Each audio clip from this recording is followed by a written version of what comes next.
On November 3rd, teachers across the district came together to reflect on standards-based grading. Teachers shared successes as well as challenges, and then they also had some questions regarding the new assessment system. And I want to thank you for taking the time to provide that feedback, because that's the only way our curriculum and assessment is going to improve.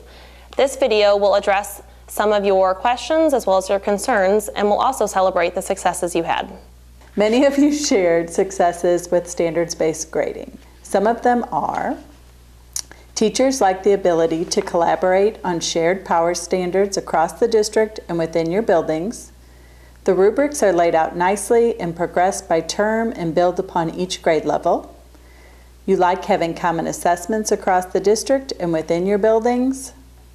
And because of this, we are more consistent in our grading. You said you have more documentation on students and grouping is flexible and based on formative assessment, which leads to targeted instruction. We have had positive parent response. You said this year your parent-teacher conferences went well because you had usable information to share with parents and you have a better understanding of where each child is at any given time. With anything new always comes challenges, so Kathy will address some of those challenges. Some of the challenges that were expressed on November 3rd in the feedback could be classified as misunderstandings. One of those biggest misunderstandings are challenges that assessment is taking away from your teaching. We want you to continue to develop and understand that good assessment should happen during your instruction. It should be happening simultaneously.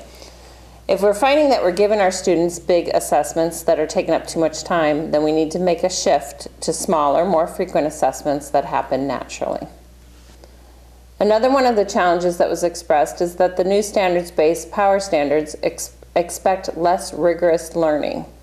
Our power standards are directly aligned to the Missouri Learning Standards. Those power standards are not all the standards in our curriculum, just what the committees have deemed as power standards. This does not mean that these are the only skills you will be teaching. We still have our entire district written curriculum units that need to be taught.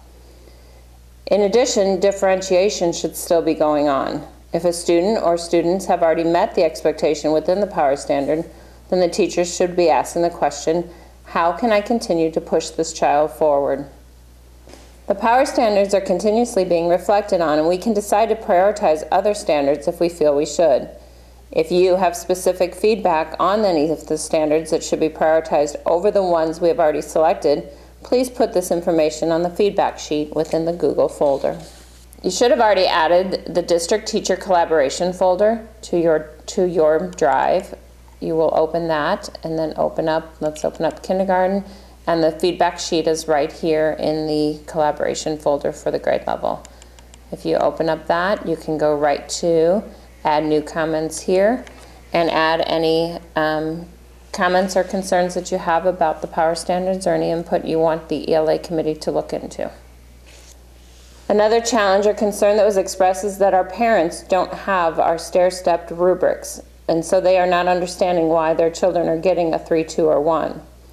The rubrics are all available for the parents on our district website. We have a direction handout that explains how they can access these documents. In addition, the rubrics can always be printed off and sent home to your parents if you haven't already been doing that.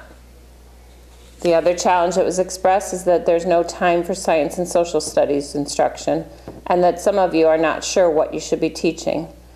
District written curriculum units for every grade level in both of those subject areas are available in BYOC. Every grade also has a designated time for teaching science and social studies. And one of the last things that was expressed across some of the different grade levels is that we are marking more 2s and 1s than ever before, and that there's concern about this, and there's concern from parents as well. Students and teachers and parents will need to have a mind shift about standards-based grading. A 2 or a 1 is not a bad thing. In fact, that actually means that we're identifying accurately what our students know and can do. It's saying that students can do some of the standard, or they need support with the standard. If the students aren't there yet, and the standard is one that is reported on in multiple terms, then hopefully we'll see student growth over time. Keeping the language independently and consistently, some of the time, and needs support in the forefront of your mind instead of the numbers 3, 2, and 1 is a step you can take to begin to shift your own thinking. This applies to our students and our parents as well. Standards-based grading truly does require a mind shift. Leaving the interpretation of a traditional grading system behind is critical to success with standards-based grading. And Sarah will be addressing some of your questions. So the most common question that we get is 3 perfect? And what constitutes a 3, 2, or 1? Like Kathy mentioned, standards-based grading really requires different thinking. It's not about the quantifiable number, and we're going to continue to struggle if we think about specific numbers. Standards-based grading really is all about the success criteria and how well students meet those success criteria. Can they independently and consistently do the standard? Can they do some of the standard? Or do they need support to do the standard? It also depends on the type of mistake. If a student skips a problem or makes a simple error, those need to be analyzed differently if a student makes errors in the process. So overall, you really need to think about your students, the assessments you're giving, and the success criteria that go in with the standards, and make decisions based on those. Since standards-based grading is not about quantifiable numbers, then what might this sound like? The whole goal of standards-based grading is to pinpoint skills that students know and which skills they don't know, and it's all about quality feedback. So what this doesn't sound like is, you are a 2 with punctuation. What it could sound like is, you are doing something fantastic as a writer. You are punctuating the end of your sentences. Let me show you how you can add commas to your writing. In math, what this doesn't sound like is, you are 1 with addition because you missed most of the problems on the worksheet. What it does sound like is, I notice you're lining up your numbers vertically so that way you can add the 1s column and then the 10s column. Let me show you how you can carry the 10s value whenever you're adding. So another question we've been getting is, what are the changes for next year, and will we be able to use everything we've created this year next year? Curriculum and assessment is a living, breathing document, and the fact that as a district we are analyzing our curriculum and assessment and we're asking questions is a great thing. We are continuing to get feedback for both ELA and math, and those 2 committees are meeting at the end of each term to make changes for next school year. However, the final changes won't be made until next summer, so that information won't be finalized until summer. But you will be able to use most of what you've created this year, possibly with just some small edits.